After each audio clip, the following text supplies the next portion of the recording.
ആരോഗ്യത്തോടെ ഇരിക്കാം. മികച്ച പരിചരണം ഞങ്ങളുടെ ഉറപ്പ്. Shoranur medical trust, Shoranur. 46 litre വിദേശമദ്യവുമായി ദമ്പതികൾ അറസ്റ്റിലായി. അട്ടപ്പാടി സ്വദേശികളായ പ്രതീഷ്, മീന ദമ്പതികളാണ് പിടിയിലായത്. Mannarkkad excise circle inspector B വിഷ്ണുവിന്റെ നേതൃത്വത്തിലുള്ള സംഘമാണ് ഇവരെ അറസ്റ്റ് ചെയ്തത്. കാഞ്ഞിരപ്പള്ളിയിൽ വെച്ച് ഇവർ സഞ്ചരിച്ചിരുന്ന കാറിൽ നിന്നാണ് വിദേശമദ്യം പിടിച്ചത്.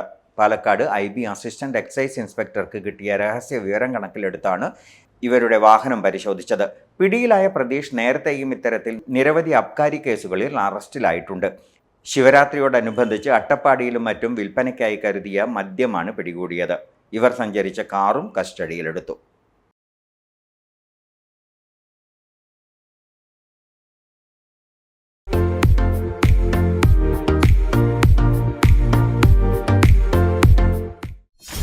.view news. കാഴ്ചകളാണ് ലോകം. കണ്ടു തുടങ്ങുക.